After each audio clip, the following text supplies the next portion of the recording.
खुद को बुरा कहने की हिम्मत नहीं, इसलिए लोग कहते हैं दुनिया बुरी है।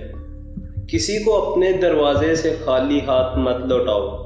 वो तुम्हारे पास आया क्योंकि अल्लाह तुम्हें इस काबिल समझता है। बच्चियां बड़ी हो जाए तो शक की दीवार ऊंची करने की बजाय मोहब्बत की रस्सी को दराज कर लेना बेहतर होता है। मुझे ये एहसास बहुत सुकून देता है कि क़यामत के दिन हर चीज़ का हिसाब होना है। मुझे अब लोगों के दिए गए जख्मों पर दुख नहीं बल्कि उन पर तरस आता है। नसीहत करें मगर किसी को शर्मिंदा ना करें। मकसद दस्तक देना होता है, दरवाज़ा तोड़ना नहीं।